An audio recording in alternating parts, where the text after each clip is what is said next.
Hello, everyone. Welcome back. I'm Lynnea Karlic, and I am the Director of Employment with Chicago House. And I have the pleasure of moderating this delightful panel of employers. And I am so excited to have everybody introduce themselves. We have Kevin Irvine from Rush University Medical Center and Marc Senia from Walgreens. And we also have Aaron Lawlor, sorry if I'm saying that incorrectly, from Howard Brown Health, and Jackie Richter from Heels and Hard Hats. So if I'm just going to go to my right, who I see, if Kevin can start off by sharing about who you are, what you do, and then I'll call on to the next person before we dive into the questions. A little bit of housekeeping in terms of before we start. If you do have questions or comments, please put them in the chat. We have people looking at the chat that will be amplifying what is going on in there. So please don't hesitate to chime in and share your thoughts in the chat. So Kevin, if you can share about yourself. Sure thing. Hey, everyone. I'm Kevin Irvine. Excuse me. I'm a senior talent acquisition consultant for individuals with disabilities at Rush University Medical Center in Chicago. A quick image description. I'm a 52-year-old cisgendered white man with kind of a dark blonde hair that's relatively short and reading glasses. And I'm wearing a green t-shirt with an inclusive heart logo on it. That's a Rush t-shirt that says, "Excellence is for everyone." I've got kind of a bluish green, dark bluish green background behind me and the bottom of a framed picture.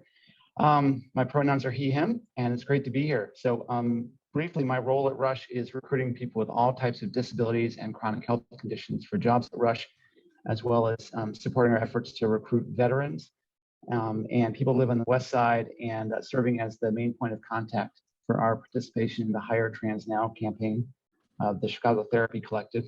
I also co-chair Rush's ADA task force, which works on accessibility and accommodations and disability inclusion around Rush. I'm excited to be here.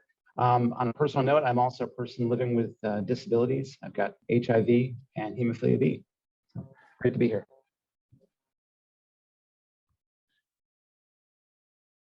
Thank you so much. Thank you so much, Kevin. And Marc, if you can introduce yourself. Sure. Hello, everyone. My name is Marc Senia. I'm the Field Inclusion Manager for Walgreens Corporate. I am a white male with very little to no hair, a short, scruffy beard. I'm wearing a blue shirt and in front of a blurred background. And my pronouns are he, him, his. And I'm the Field Inclusion Manager for Walgreens Supply Chain. So pretty much what I do is I work with our local HR teams and our distribution centers across the country in terms of implementing and managing our hiring program of people with disabilities in our distribution centers. So again, it's great to be with you all today and look forward to this conversation. Thank you. Thank you so much, Marc. And Aaron, will you please share about yourself? Yes, thank you, Lynnea. My name is Aaron Lawlor. I'm the Vice President of Human Resources at Howard Brown Health. I use he, him pronouns, and I am wearing a white shirt. I'm 6'2" with dark blonde hair, and I got my headsets on here. And in the background, I have our family campaign, which is something that is on CTA trains and buses right now.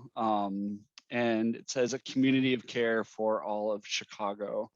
But very proud to be here. And, you know, I think I'm kind of living proof of Howard Brown's value proposition. I am an HIV positive gay person in recovery from addiction, and I'm vice president of human resources. And that's exactly kind of what the intersectional profiles that we want to see in our employee population. And So I'm excited to be here and talk with you today. Thank you, Aaron. And Jackie, if you can share about yourself and about your business, that would be amazing. Jackie Richter. I'm the owner and founder of 2 construction companies, Heels and Hard Hats and Endurance Utility. Very blessed to be here today, and I thank all of our partners in diversity for taking time out to tell a little bit about our stories and what we individually do to promote diversity and inclusion, and especially transgender rights throughout our state and throughout the country. Our companies both are driven by diversity. You know, we've made it a point to embrace diversity from the start because I couldn't get a job, and being trans, there was a lot of challenges that went with it. And as Jonathan Lovitz said at NGLCC, you know, I couldn't get that job, so I created one and doing it for our community. I'm here to answer a lot of questions. We built a great group of companies, you know, based on our foundational values, and those values should be shared throughout any business today. I look forward to responding to these questions. Some of them are some of my favorite ones, but I'll let the next person go. Thank you. Well, thank you so much. So that now everybody's introduced themselves. So I'm going to dive into asking some questions. And Jackie, I would love to start with you and asking our first question that I'd love to hear it from everyone too after we go. Our first question, and also Jackie, I was thinking about how a bit ago I was really involved with Chicago Women in Trades. And so I know the trades are a huge field. And oftentimes when I know Chicago Women in Trades has also been a huge advocate for trans folks and people with disability, more so with trans folks. But I'm curious, with your work, what have been your strategies for reaching out to trans folks and or people with disabilities? Our biggest strategy, you know, comes from within. Obviously, you know, pretty well known for our hiring policies. People have reached out to us on both websites. But, you know, more importantly, it's my outreach is through the community and friends. We're at one time, but before COVID, we used to do a lot more things. We've attended the events that were sponsored by Tracy down on the center of Hallstead, for instance. And we make a great presence at Pride. For our company, it's a little bit more unique because I am trans, and you know, word spreads pretty fast that we're inclusive. And you know, the fact that we're inclusive doesn't mean we're stupid. You know, I always like to point that out. You know, we're here to embrace people and to uplift people, but you know, to be blunt, you know, they still have to work and have to take responsibility and ownership in their jobs. We really want to attract good people, and I think one of my best story that I can always relate to is being invited to speak in a pipeline conference in Houston, Texas, and about our community and the entire LGBT community. And flying down there, it was in 2016 when the restrooms were up in the air in Texas, literally, and which bathroom I was going to go to. And then I was trying to come up with how I was going to open up to an audience that was predominantly white-haired men in red caps, and you know, in the pipeline industry, and how am I going to talk about bringing gays into that industry? And I opened it up by asking how many people in this room own a computer, and they all raised their hands, and I said, well, you can thank a gay man for that. And so the next thing I said, how many of y'all in here know what a microchip is? And they slowly, reluctantly raised their hands, and I said, you can thank a trans woman for that. And I said, our community has a lot to offer. And the attraction is 2 words, dignity and respect.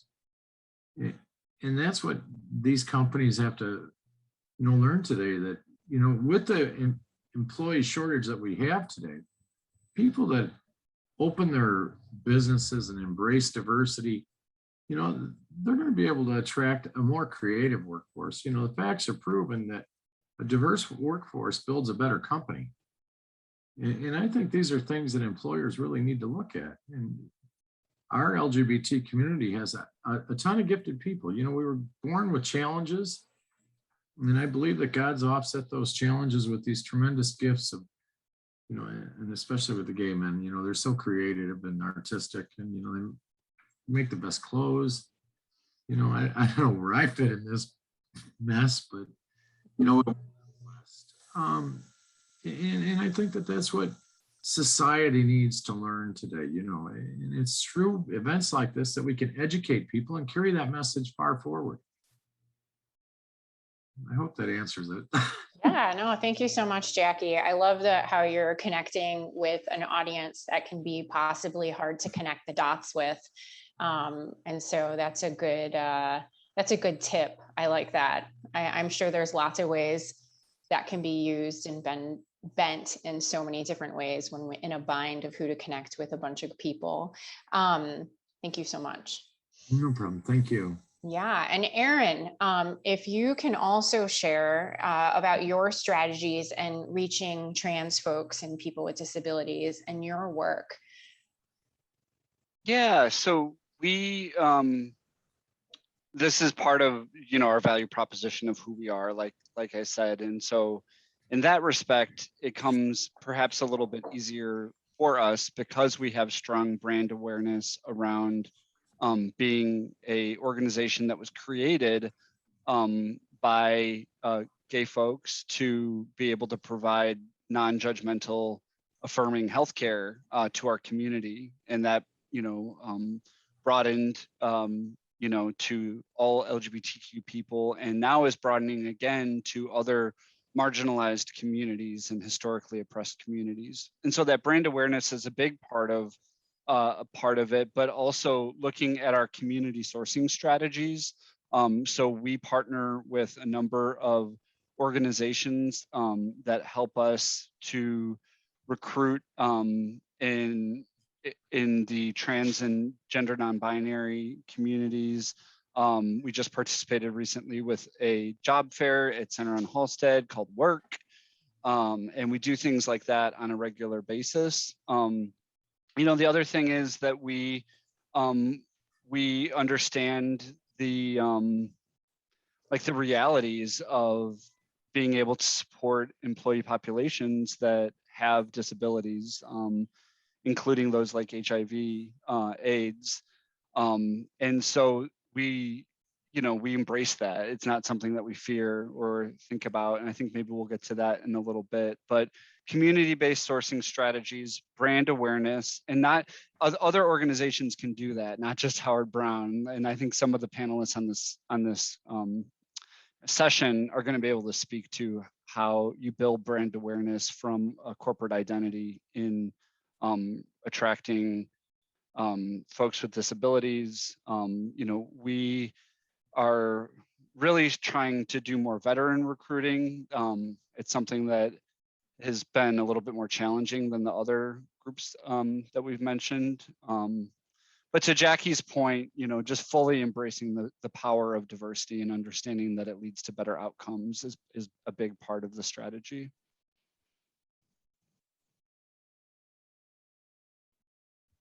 Thank you so much. And I see we have a question in the chat here about how diverse staff contributes to a better work environment, and what does research say about this? So I want to get to Marc and Kevin, and then maybe I'll ask for people to contribute to that question, because I'm curious too, if there's any, let people stew on that if you know about some research or stats. Or Marc and Kevin, as we come to you, please do share and integrate that into your discussion. But Marc, I would love to hear about what your strategies in reaching for the trans and disability population are. Sure. I think it starts with, we talk about 3 pillars over at Walgreens when we're looking at our supply chain side, and that's our culture, our training, and our partnerships on how we can create such a diverse workforce.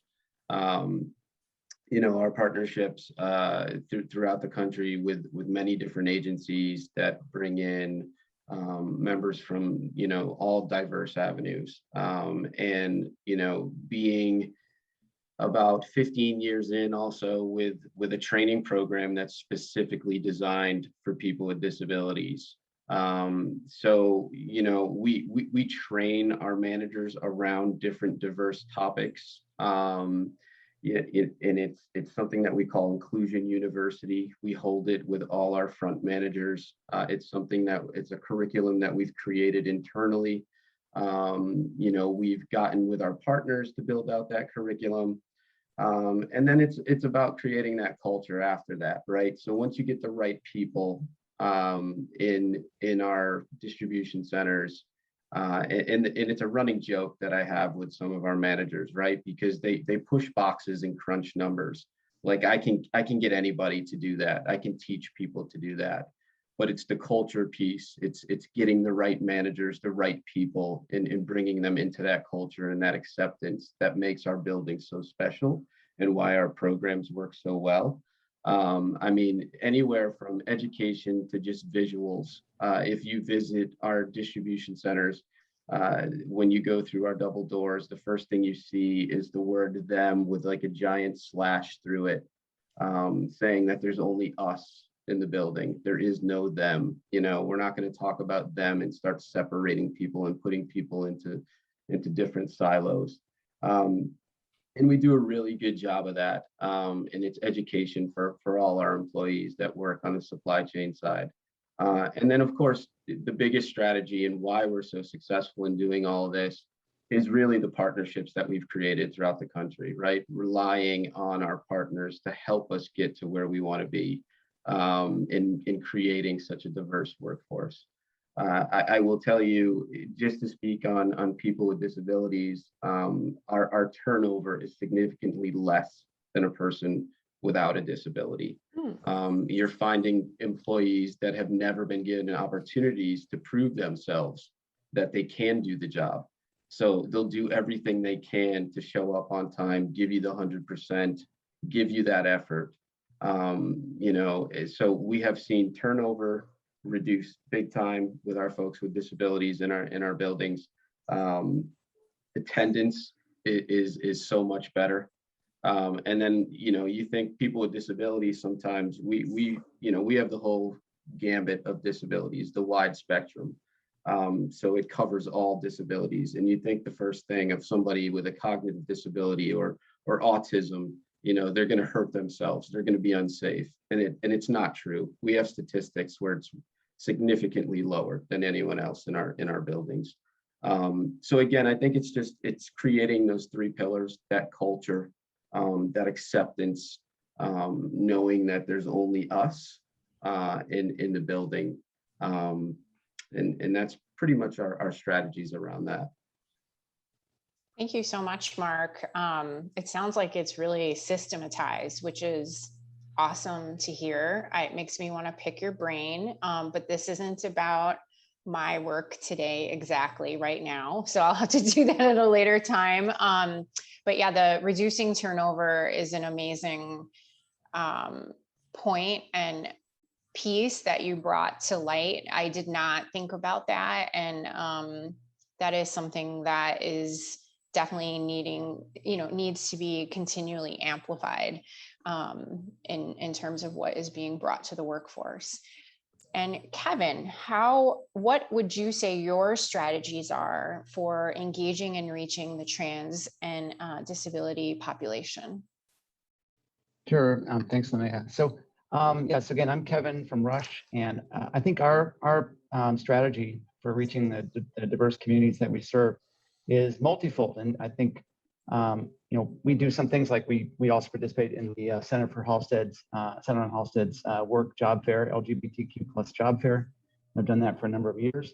Rush also participates in the Healthcare Equality Index, which and we've been recognized under the Healthcare Equality Index the last 11 years, I want to say. But then we also we reach out to organizations that serve both transgender and gender nonconforming people and people with disabilities, including some of the folks here in this panel: Center on Halstead, Broadway Youth Center, Chicago House, Howard Brown, DRS. We work with a lot of different organizations and let them know about all of our job opportunities. We have a participation in the Chicago Pride Parade every year. We have a large contingent, and actually, I mean, I think that there is an embrace into pride and inclusivity at Rush that's just significant. We have, I'm wearing a T-shirt that we have different pride swag that we produce every year. We actually had two different versions. This year we had both of them have the inclusive heart design that's part of our logo now. But there were some that were gray that were given away to all employees who wanted them. And then these green ones were sold as a fundraiser for an organization on the West Side, that partnership for, and I'm going to forget the name of it if I don't look at my notes here, the Task Force Prevention and Community Services Organization on the West Side. And they sold these T-shirts for $20 each and donated over $12,000 to the task force. And that's just an indication of just the support. And when you walk around the Rush campus, you're going to see people wearing the T-shirts. And I'm going to stop my video for a second so you can see our inclusive pride pin that we also offer to employees that has our Rush logo and then the inclusive rainbow flag behind it. And we offer these to any employees who want them, so people can wear them on their badges as well. But beyond that, we have pronoun pins that we offer to all employees so they can show their pronouns. We have an LGBTQ plus employee resource group, which is very active throughout the year. We have the option for employees to have their chosen names on both their employee badges and their email addresses when they onboard with us. That's something that's really important because sometimes people have not changed their legal name yet, but they don't want to have their dead name on their badge or on their email. And then we also, I've been at Rush for about 3 years. My role at Rush is kind of unique. It's created to provide extra support and resources to job seekers who have disabilities of all types, as well as veterans and people who live on the West Side. My first year on the job, the Chicago Therapy Collective, which is based up in Andersonville, they started a campaign called the Hire Trans Now campaign. And they reached out to us and said, hey, would you be interested in, signing on to our campaign? And most of their employers they were working with were in Andersonville, but we connect with them and it did not take long to get a yes from the leadership at Rush to sign on to the Hire Trans Now campaign.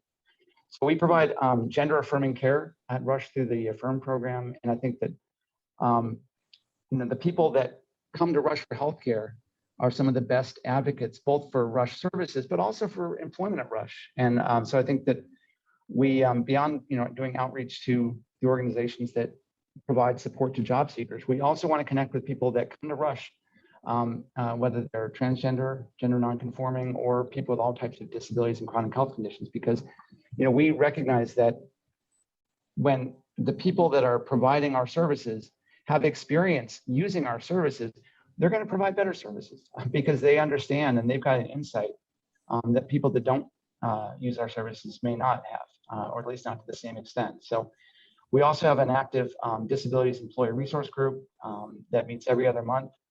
And that group has really worked to help raise the visibility for employees with disabilities at Rush. And when you go to our careers website, you're going to see a link to a whole section of our website around our culture of inclusion that features Rush employees with various disabilities, and also some of our transgender and gender nonconforming employees. And I think the visibility is really key because we don't want people to just hear a message saying, yes, we embrace diversity, equity, and inclusion. We want to show that, and we show that to the faces of the people that are already working at Rush. And for the same reason, when I'm talking to hiring managers at Rush, that we're going out there and recruiting people with disabilities for jobs at Rush, I don't want them to think, well, this is some exotic species out there in the wild. We want them to recognize they're here right now, all around us. And so we raise the visibility for employees internally and externally, and I think that makes it easier to hire people, to support them, to retain them, promote them, and just makes it more inclusive. So I could talk a lot more. As you can tell, I'm pretty passionate about this, but I don't want to take time away. Certainly I don't want to take time away from the other passionate. panelists. No, thank you so much. I mean, it sounds like, I can see you have a lot of branding and swag, which is such a big deal. And I know especially how people have their email introduced, their name introduced, pronouns can be such a huge ordeal and brings anxiety to people when they don't know when they go into a job. And so so I think that is a real benefit. And I'm super familiar with Chicago Therapy Collective. Like, I'm working with them too, in connecting with them more so that we can widen our resources, because there's room for everybody to do that. And also, so moving on to the next question, but I also was thinking about how there's such an awesome representation here on this panel, in terms of there's medical, and university connection, and then we have retail, and then also within the LGBT community, NPO, like nonprofit, also medical, but different because it's specifically LGBT community, and then small business. So I'm just thinking about how all that really impacts how people outreach and engage with different communities, and like what resources you all have access to. So, I mean, I know if it's like a smaller business, there may not be enough people to have a resource group, but that's awesome also that there's resource groups and like pillars of culture in things. That's great to hear. Now going with the next question I have, if I can ask Jackie about, in terms of your work and your business and outreaching and getting connected with the trans and disability community, what barriers have you faced and how have you navigated them? Well, those barriers, I mean, anybody who knows our community is pretty familiar with them. And I look back, and I'll share a little bit about, transition. And I think when I got involved in our community, it was like 2004, and things were really, really tough back then. And I just finished a video for Southern companies and spoke about, all the different resumes and applications I went through. And at the end of the day, there was a handful of them that said, look, we'll hire you. You just come here as a male and leave all your dress up stuff to home. Those kind of barriers, the biggest barrier is ignorance. And to accomplish, well, I always say, and I say it here, and when I talk to a lot of people, around me, I say, there's 3 things you can't fix in life, and it's crazy, lazy, and stupid. There's a difference between ignorance and stupid. Ignorance, you can educate somebody. If they're willing to listen. And once they realize that we're just part of the tapestry of life. We've been around since Christ lost his sandals, since Moses tossed the rock down off the hill. We've been here. We're part of life and being human beings. And that education is critical in it, that we do our jobs. I did a great job as a construction manager, in owning companies before I transitioned. I mean, I had a sex change, not a brain change. These are the things that, we need people to look at. We're the same human being. We have the same process of doing things, probably better today, because I'm gifted. I figure that I can look at ration, and emotion. I get it. We were the peacekeepers, when the pilgrims came over here and landed on that rock, they were met by the 2 spirited people. So our biggest thing we face to get where we need to be is education. And it's events like these that promote that education. Success stories like, the hundreds of sisters I have that from all walks of life and all occupations, from, me being a dirt jockey up to, the one that worked at NASA, that I always call her the girl that flies the rockets, but, there's doctors, lawyers, firemen. We are everywhere today. And I think people need to realize that we are just part of life, and not going to bite or, we're just people, human beings that, and it's like, a gay person, just because they're gay doesn't mean they're going to do their job differently. It just means you're going to probably do it better. I think we bring a lot of value, and being a disadvantaged employment group, we tend to work harder to prove ourselves. So I think we bring a lot of value to employers. And I know from my experience in the energy industry, I've opened a lot of eyes and hearts and minds, just to be present, make it a presence. One of the things I look back at is, the word stealth, and it would always send spine, because that really never helped those that followed in our footsteps. And I've always chosen to, and I used something out of a video the other day, and, we wanted to be the flagship of diversity. We want to know that we're out and open. Everybody knows who I am. Everybody knows that I'm transgender. I can't get away with it. My voice is trashed. I'm screwed with it. I accept it today. And all I ask that, I get treated with dignity and respect, and, hopefully accepted. It doesn't mean they have to approve of me, but just accept me for who I am. Well, thank you, Jackie. When you were saying about stealth, and I was thinking right before how visibility, I think, is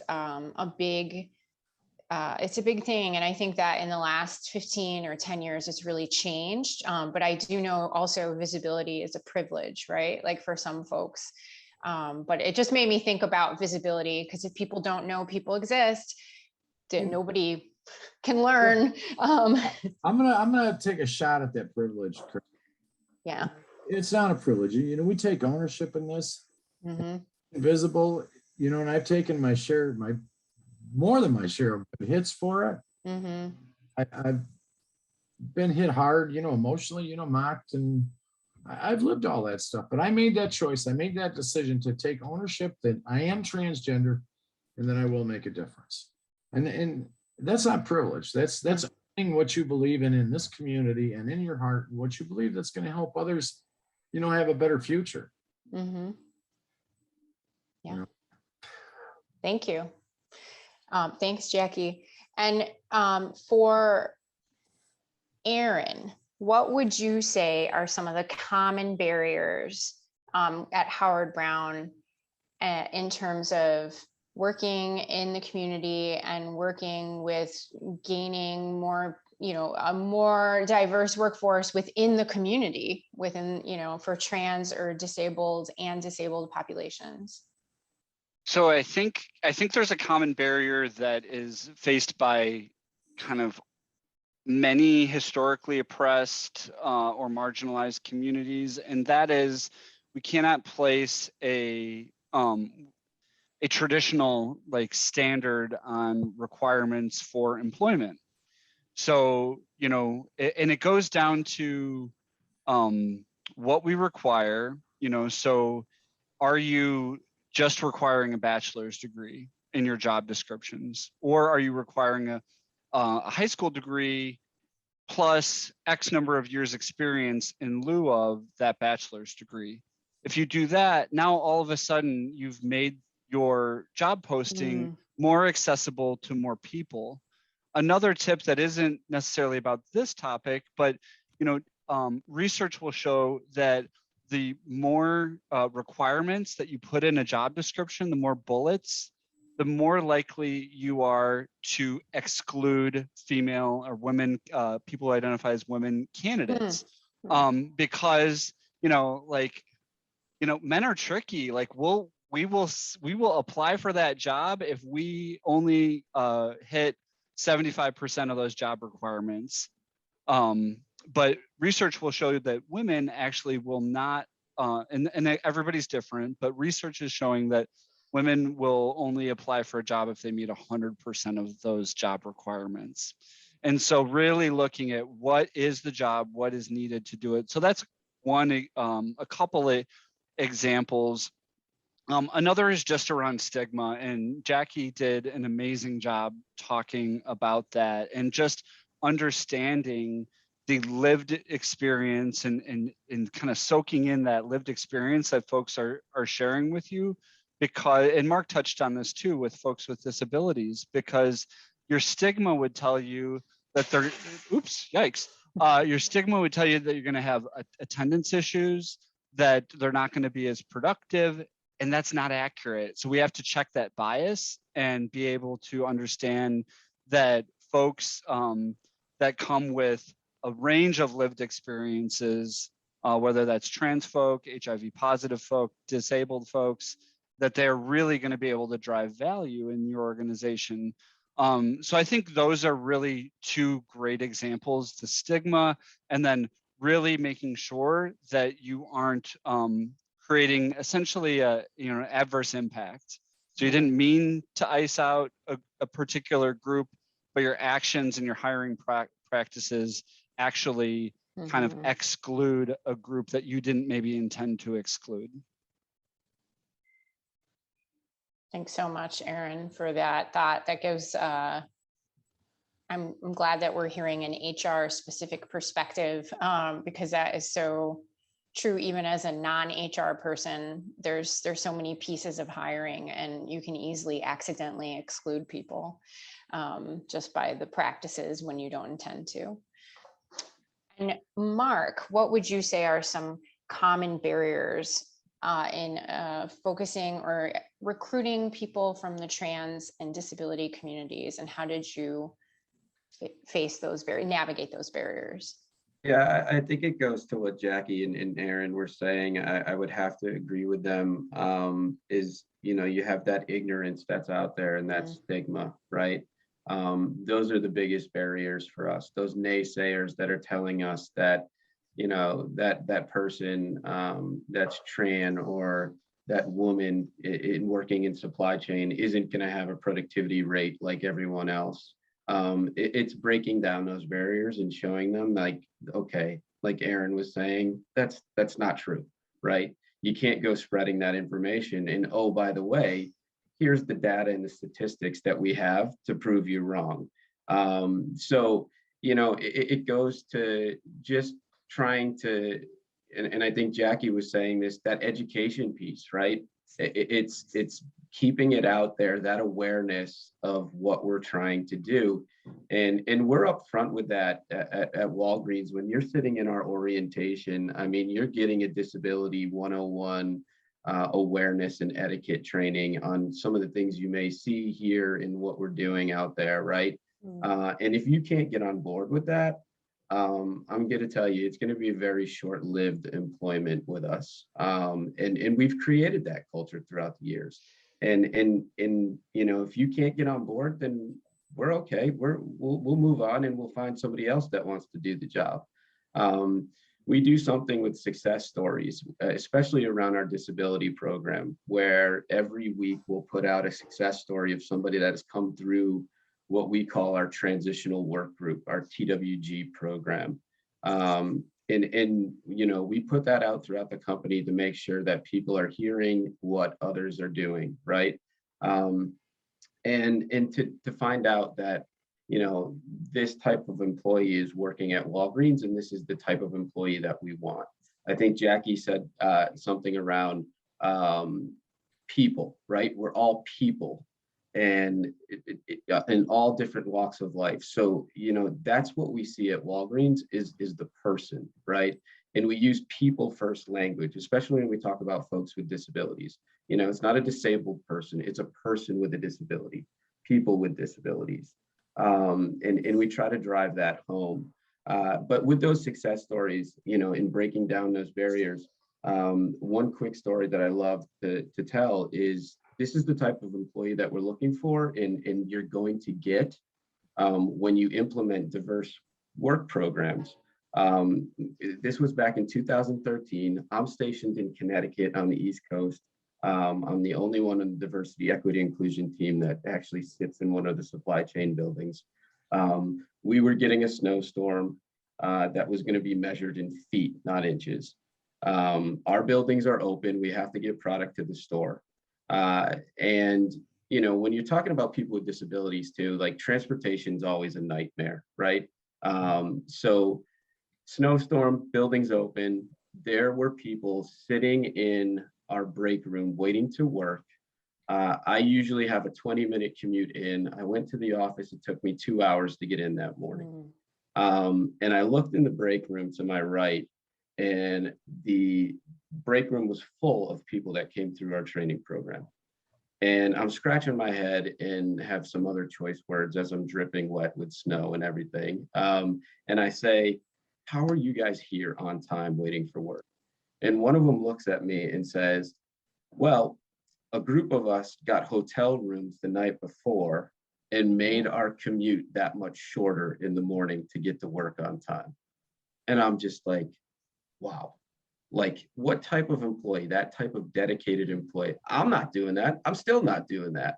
I mean, like, to be honest with you, but it's that type of success story that we like to broadcast, right? Those wins, the, you know, hey, this works and we're going to show you it works. And if you're not on board, well, you know what, we'll find people that want to be on board.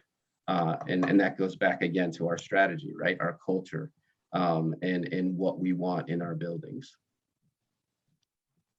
Thank you so much, Marc. Thanks for sharing the story. I appreciate that. And Kevin, what kind of barriers have you faced or has Rush faced, and what have you done to navigate those barriers in your recruitment and engagement with trans and disability community? Sure. I think one of the biggest barriers is just to get the word out there that, you know, that Rush has a culture of inclusion and it's a place where you can trust to, you know, be yourself when you're applying for jobs at Rush. You know, because I think that a lot of times people feel like they have to, you know, hold certain parts of themselves private and separate, and, you know, this does not enter into the workspace. And, you know, it can cause some, you know, it can cause some issues. Like one example is, you know, sometimes people with various disabilities might have gaps in their work history.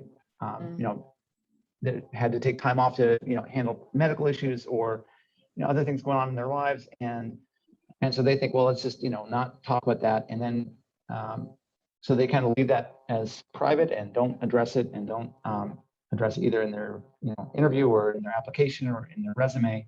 And, you know, people, a hiring manager may look at that and say, oh, what's going on here? Why, you know, why are there these empty spaces here? And, you know, what I always tell people is when you've got gaps in your work history, people fill in those gaps with their imagination. And, you know, I want people to feel like they can come in and just say, well, this is just who I am. This is my story. I took time off from work to you know, manage my health or to get treatment. And I've gone through that and I'm doing better. And now I'm ready to make a full-time commitment to work.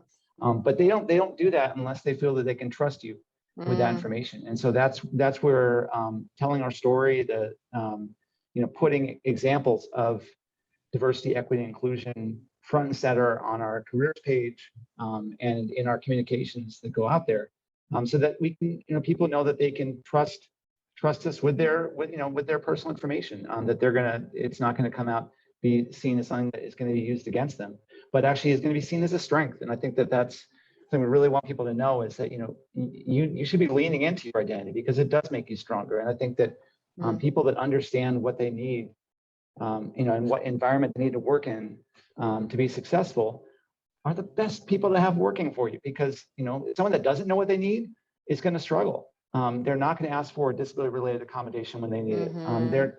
They're not going to be able to have good conversations with people around them, because they're going to be like, you know, compartmentalizing everything and not bringing their whole self to work, and stressed out from doing that. And I mean, I have my own experience. I was born with hemophilia B, But I've had HIV since I was, probably 40 years, probably since I was like, 10, 11. And having HIV in high school, I did not want people to know. And so I had to, I was kind of like keeping that to the side. And in college, I was like, at a certain point, I told a few people, but then there were lots of people that didn't know. And it was very stressful, kind of having these two things, these two parts to my identity. And one of them was public, just, the part people saw, and then another part was private. And when I decided to kind of live out and be open when I graduated from college, it was the best decision ever, and I've never gone back. And I think that we're moving more towards an identity-driven workplace, and I think that people having their pronouns on their email signatures is a great example of that. But when I got to Rush, having invisible disabilities, it's like, how can I raise the visibility, my own visibility? So I added my disabilities to my email signature right below my pronouns. And since that, over the last few years, probably 10 to 12 other Rush employees I've seen have added their own disabilities to their email signatures, which to me is a sign of the health of our culture of inclusion, when people feel comfortable doing that. And so I think that's the biggest thing, is just letting people know that we are inclusive, and getting the word out, so that they will take a chance and look at our jobs. We got 530 jobs on our website right now.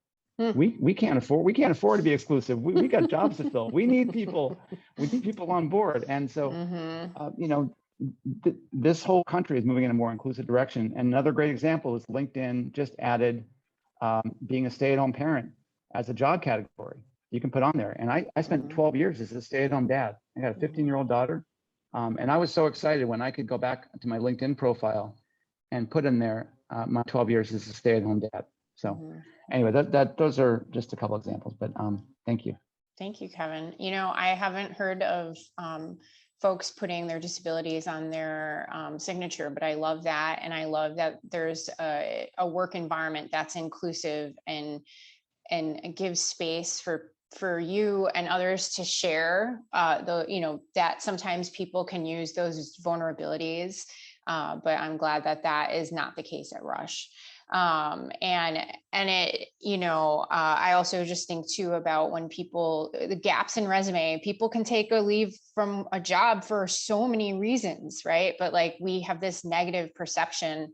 I think it's our intense capitalist work culture. Like, you're supposed to be worked to the bone, and you can't have anything else. You can't have children. You can't have illness in your family. You can't have illness. You can't have any break. Like, so that's something too. So that was a good point. Thank you.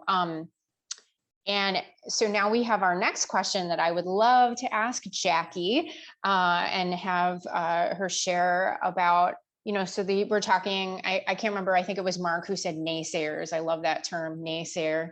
But here the question is, how can people with implicit bias become partners in the process? I also think about or when you encounter a naysayer, like, how do you engage them? Either or, pick your however you want to call it. But how do you engage? How do people become partners with you that maybe have some bias or learning to do? I just had dinner last night, and one person was an executive from a huge energy company, and the other was somebody that wanted to meet me, to do some networking. And I can assure you, I was the first trans person that he's really met and sat down and had dinner with. At the end of the night, we finished off, and he had sent me a text or a phone call, so I had his number and stuff, and I make it a point to call back people. And, no matter what, my phone is my lifeline. And I called that number back, and he said, wow, he said, you return your calls right away. And I said, well, I just checked my phone when I got in the car. And he said, I want to tell you. He said, you're just a human being, aren't you? I mean, that was the whole topic. I wasn't sure what I was going to deal with and how I was going to deal with it. And you're just a regular person. And, that's kind of harsh in a way to say that, but, when people get to know you, that in person, when you're talking business or, in this case, it was energy, They realize that you have a brain, and I joke about it a lot. I said it today, I said I had a sex change, not brain removal. We're human beings, and once they get past this wall of ignorance or whatever, there's this thing about, people are afraid of things that they don't understand. Well, let's help them understand it. We don't say, hey, I know you don't get this. I'm going to set you down and set you straight. No, but you just be yourself. And I think that, we go back again to visibility, and let people get to know you. I mean, you got to choose your allies. You're going to get the ones that, give you a handshake like a dead fish. And, you're going to meet people that have passion and compassion. I mean, one of the things that I feel we've lost in this country, and I'm an old school person, is we've lost compassion for each other. And no matter what it is, we talked about AIDS here a little bit ago. That was a big fear. I remember that all coming out, when I was younger. And, everybody was, oh, don't drink out of a glass at a bar, you could get HIV. I mean, there was a lot of ignorance back then. And, until we had a close friend die of HIV that was getting a major heart surgery and got tainted blood or whatever. This was a huge crisis back then. And today, it's curable as far as I know. I mean, you talk at Alexandra Billings, I think she's 30 years with it, and living a very successful life today, and happens to be a trans woman. I mean, let's be real, gay disease. I think these, again, the walls of ignorance, we have to break them down. If we break them down, I always say, if I can change one person's mind today, I know I've changed 10. Because that one person that, I've educated will go tell 10 of their friends, hey, I met this crazy gal, she's trans and blah, blah, blah, but just like us. And that's, just like us is what we have to think about. We're all human beings. And again, you pick the people with, got clean ears, sometimes you want to tell them to take the cotton out of their ears and put it in their mouth, because they're ignorant, but people that have an open mind and willing to listen, those are the ones you really want to focus on educating, because those are going to be your springboards for success. We deal in construction, and of all industries, it's the most biased of all. I mean, it's ground zero. Yeah. Good old boy club, period. Yeah. And to bring, and it's not just trans women or LGBT people, it's anybody that's different, there's a women that have entered this industry today and really made a huge impact on companies because they've shown that they're equal or can do a better job. And we're not useless individuals here. We're people that bring value. And that's what I want to stress. And me as a contractor, I don't care what I look like, my certifications, we're LGBT owned, we're woman owned. The state has me certified as a disadvantaged business. But let me tell you something, we're going to bring value. All that nonsense got me in the door, but we're here to bring you value, safety, quality, and commitment each and every day, and provide you with premier customer experience. The same when a person goes to apply for a job, they got to have that positive mental attitude and play it that way. Hey, I'm different, but I'm going to bring value to my job. And if you embrace diversity and treat me with dignity and respect, that's a big part of my paycheck. Working in an accepting company, Walgreens is here today. I mean, they're ground zero for it. You look at successful companies that are out there, they believe in it. They have employee resource groups. Commonwealth Edison Exelon is huge in diversity. It's about companies that have passion and compassion. Mhm. Even people, they want to be better, and they look for, committees or groups that make decisions that think out of the box. We can bring value. I mean, that's all I can, emphasize in this. Thank you, Jackie. And definitely in construction industry, your sharing is quite the polar population sometimes for And anybody that's bipolar at different. times. Yeah. So, I mean, it's a good testament. And I always say it's good to just change one mind. So if you're changing 10, that's pretty exponentially amazing. That's hard. But I mean, if you have that goal of changing one person's mind a day, they're going to spread that to 10 other people. It's fast, Yeah, no, absolutely. So Aaron, what would you say, or how do you engage, how do people who have implicit bias engage with being a partner or naysayers? Like, what do you do to engage in that? Yeah, I think part of it is being willing to, recognize your own bias. And so that takes practice. But we all have bias, and it's just part of the construct of like our the culmination of our lives. We all have experiences. Some of us don't like Pepsi. That's a bias. Or maybe that's a bad example. But we all have bias, and so I think checking it, understanding it. So that takes a level of introspection. You have to be willing to identify, that you have a bias, and then identifying what you're going to do about it. So there's a lot of books, resources, trainings out there. At Howard Brown, we do a lot of work around anti-racism, again, which is not specifically part of this, but it does really give you a lot of context around how to address bias. From an HR perspective, we have a statement as an organization called the Mitigating Implicit Bias Statement. And it's something we require anybody who serves on an interview panel or anybody who's a hiring manager to read and attest to.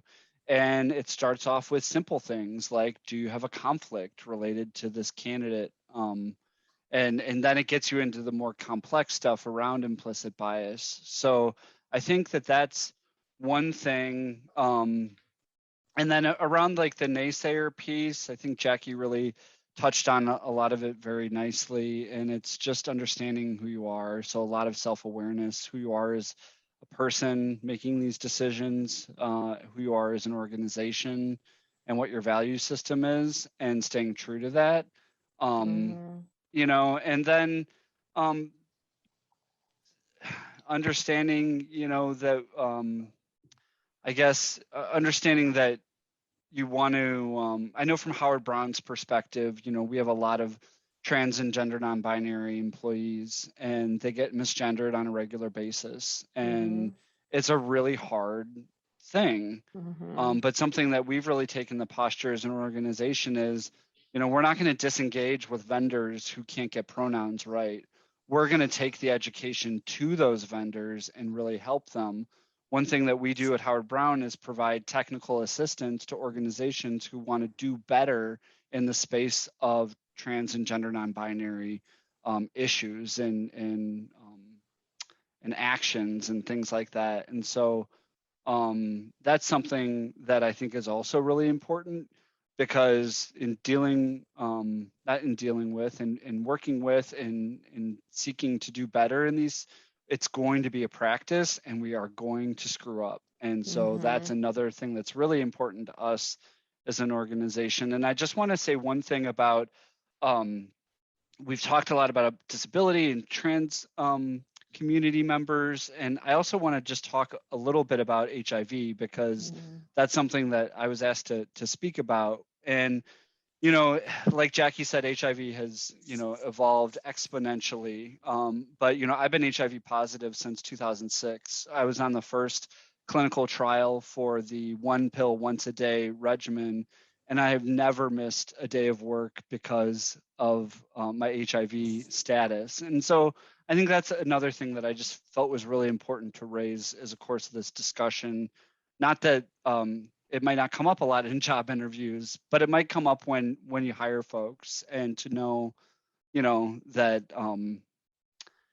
that kind of stigma isn't the way it used to be anymore either is really important to me personally. Thank you, Erin, for sharing. I mean, I just want about the gender pronouns and getting misgendered, and just how you're bringing up a practice, such an important point. I think even within LGBTQ organizations, people are still in practice.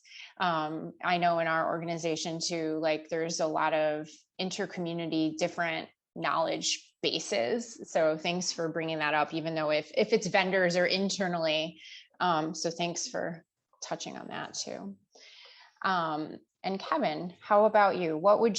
How do you engage with people who are in your organization, naysayers or implicit bias, or just externally, like how do you create partnerships with people with implicit bias or companies? Rush does require, we have a lot of internal education that we do around implicit bias and unconscious bias, and trainings and training modules that all employees have to do every year around unconscious bias and implicit bias. And I think it's one of those things you can't do enough. I think you have to continue doing training and awareness raising, because as much as you think you're doing a great job, new people come on board.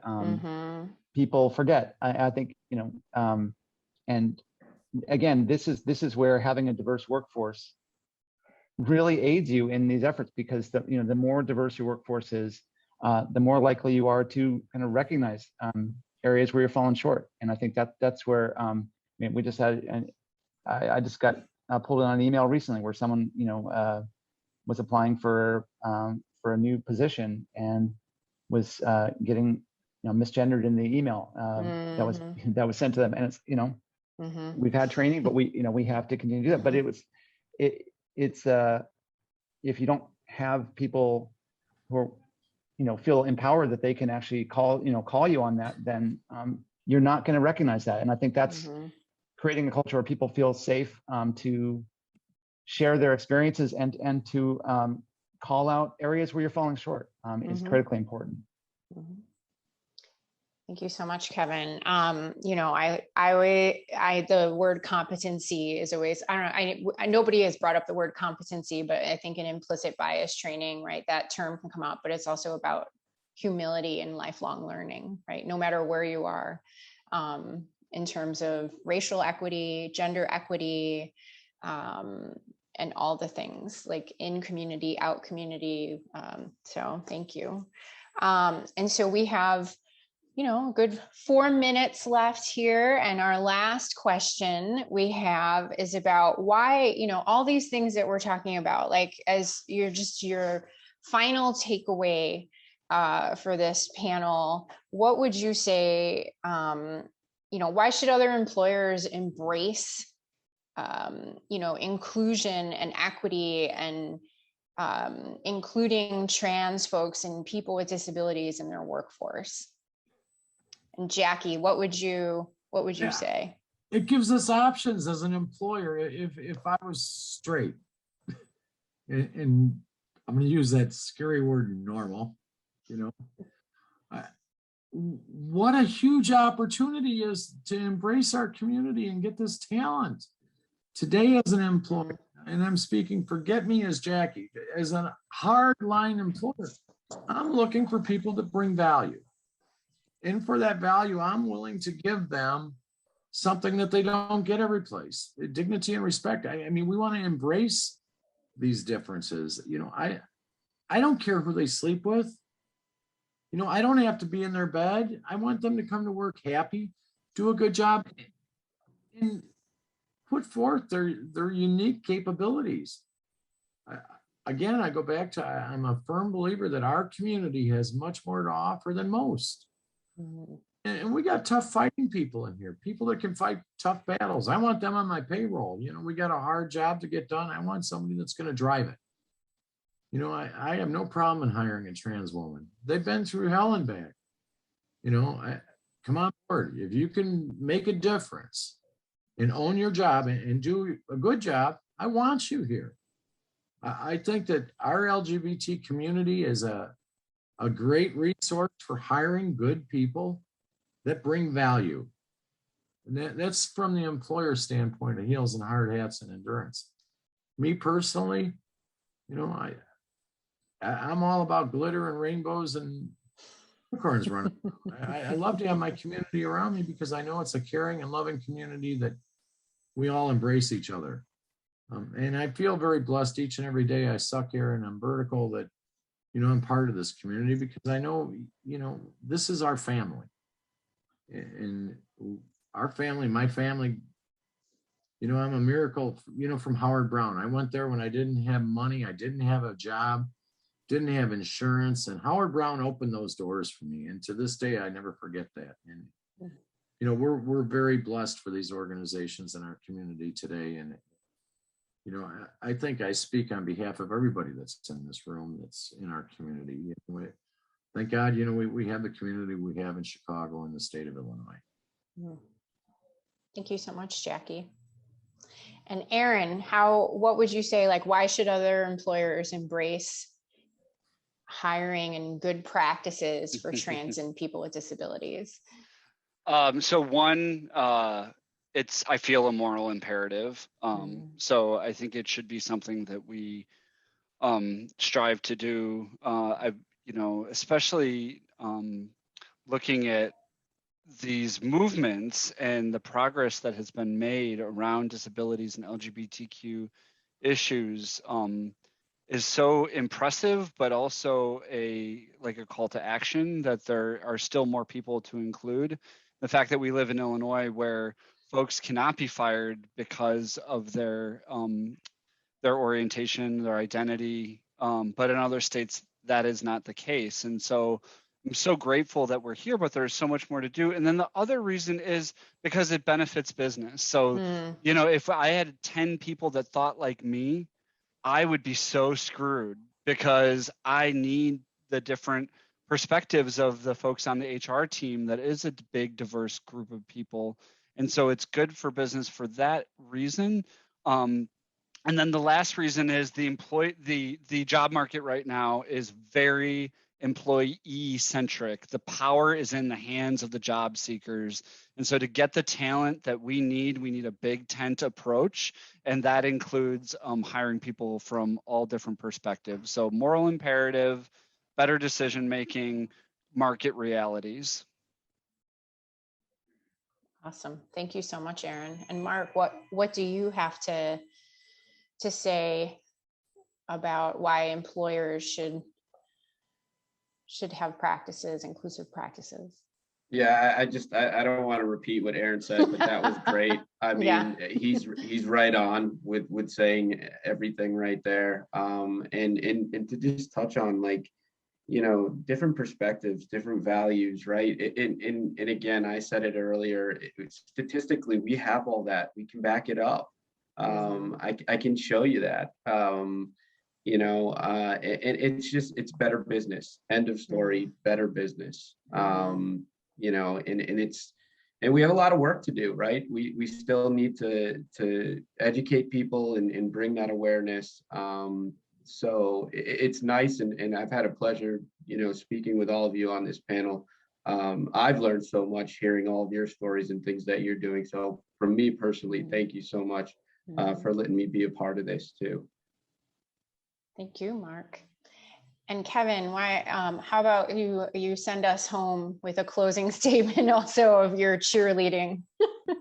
Sure. I mean, I think, you know, when I got to Rush, I look around, so where are all the people with disabilities? And I know we're there. And that's the thing. If you're an employer of any decent size, you already have employees with disabilities working for you, whether you know it or not. And if you don't know it, that could mean that they're not comfortable self-identifying or self-disclosing. And I think that the same thing is likely true of people with transgender people and gender non-conforming folks. Is, you know, in many cases, especially larger employers, the more people you have, more likely it is that they're already there. So are they comfortable being themselves? are they going to both stay with you and grow in your organization? And are they going to bring more people on board? Because in this hiring environment, we need more good people. And if the people working for you don't want people that they know to work for you, then what does it say about your organization? So, an employee referral program like we have at Rush, that's a barometer of how good we're doing as an employer. Do we get a lot of referrals? Do people want to bring more people on board? And if they don't, then what are we doing wrong? And look back at yourself. Well, thank you. Thank you, everybody, so much for sharing yourselves, your perspectives, your company experiences and practices. I've learned a lot, and I'm going to be reaching out to every single one of you so for my program. So I really appreciate your stories and time. Thank you so very much. Thank you for giving us this. Thank you. Thank you so much for today. Yeah. Thank you. This is a lot of fun. Great panel. Thank you, everyone. Thank you. Thank you, Lynnea, and thank you to our panelists. I'm Rahnee Patrick. I'm the director of the Division of Rehab Services again. And I feel like taking a big old breath and exhaling because of all of this energy and information makes me feel really energized. So I want all of you, while I'm catching my breath on this, to get ready to put in the chat a closing phrase that is going to describe what actions are you taking after this day, after this panel, after all the panels that happened today. And while you're thinking about that, I wanted to tell you, about a conversation I had with Kevin Irvine in 2000, I think, or so, and we were at a defunct coffee shop on Dearborn Street. And at the time, I had been working since probably with my, I was on Medicaid to pay for my bathing assistance. And to stay on Medicaid, I could not earn more than gross income, $19,629 a year. And so I worked full-time for different nonprofits, but then asked them to cap my gross income because I wanted to work and contribute as an employee with a disability, but I still needed to be in that level of poverty to qualify for Medicaid health care to help me get bathing assistance as a disabled person. And Kevin talked to me about, why don't you take that leap and go ahead and get paid your full, salary amount and don't be eligible for Medicaid anymore. And here I am, right? I'm the director of the Division of Rehabilitation Services now. And so I wanted to say, Kevin, I wanted to thank you for that. And also let you know that there are so many disabled people that are out there that have these similar internal barriers to employment. And so, as Governor Pritzker had stated this morning, there are 2 million Illinoisans with disabilities who have intersectional identities right now. And organizations that have vacancies must recruit and select these talented individuals. We need them, and disabled people want to be part of these organizations. So if you could please put in the chat just type what are you going to do to increase the employment of people with disabilities, and emphasize this intersectional identities that we have as disabled people, folks living with HIV, folks that are transgender, gender nonconforming with disabilities, folks that are LGBTQ. What are we going to do to employ these folks, these 2 million folks with disabilities? And while your actions are coming through on the chat, I see them coming in.